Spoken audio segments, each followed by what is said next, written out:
Children today are greatly exceeding healthy limits of screen time, which can be ultimately dangerous to their development.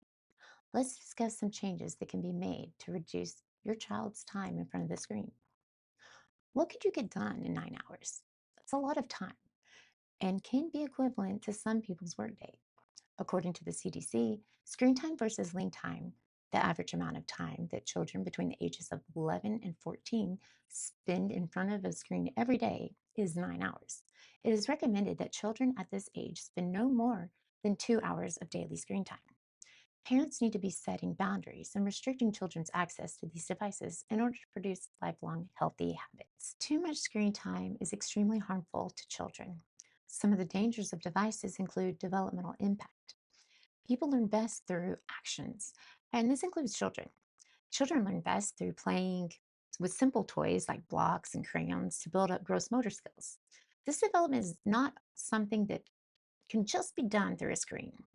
It requires real physical touch to learn and practice problem solving. Sleep disruption. The American Academy of Pediatrics recommends that children are not allowed screens at least 1 hour before bedtime. They should also not sleep with devices in their bedroom.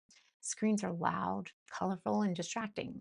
They also emit blue light, which is harmful and impacts one's ability to sleep.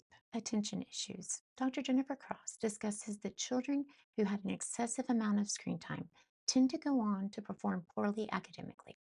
Unregulated access to screens can be overwhelming and have a negative impact on their ability to engage in the real world. Communication and social skills.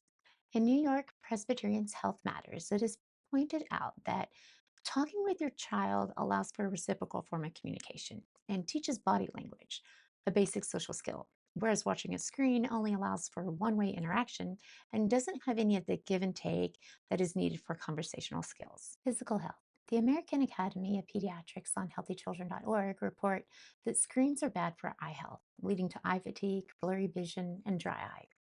The Mayo Clinic health system also warns too much screen time can lead to obesity in children as they miss out on physical activity and overeat while watching content.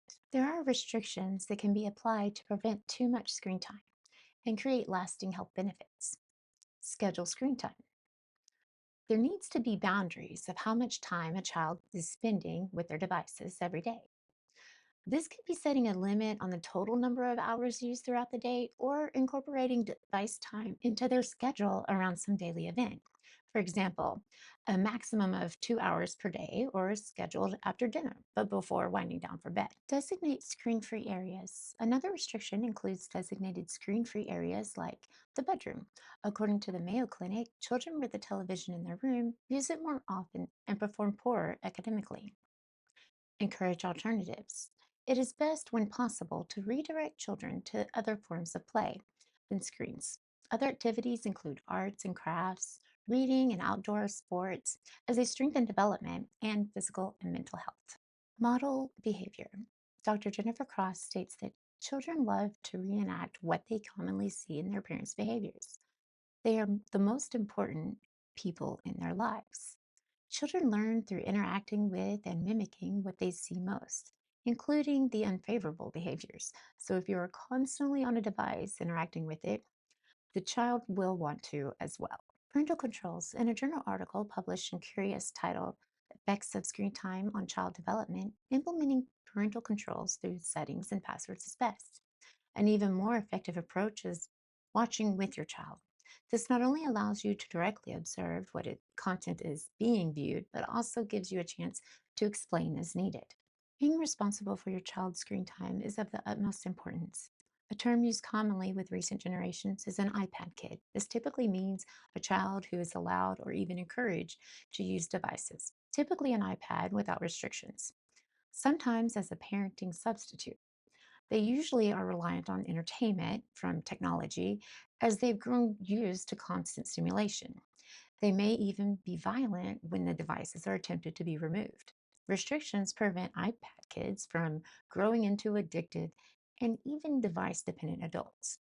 Can you imagine a generation of adults who struggle to regulate their emotions, can't focus for long periods of time, or cope with being bored, and who stumble through basic problem solving? It is up to us to protect our children from these useful but dangerous tools. The most efficient way to teach a child to have a healthy relationship with devices is by modeling the desired behavior. It's okay to start incorporating these steps solely if needed. It's more important that we are taking the steps that lead to build healthy habits in our children and through our own actions with our personal devices, ultimately discourage them from a life of screen dependency. It is our responsibility as caregivers to provide a safe and healthy environment. This includes setting boundaries regarding screen time. Most people have access to some type of device: televisions in our home, computers at school, and even the mobile phone in our pocket. Building healthy habits through modeling desired behavior and communicating with our children is crucial for children growing up in the technology prevalent world. When it can be so easy to provide a child with a device to entertain them, I plead that you think back on this presentation and choose to redirect them to another activity, knowing that taking this course of action will be so much better for their development.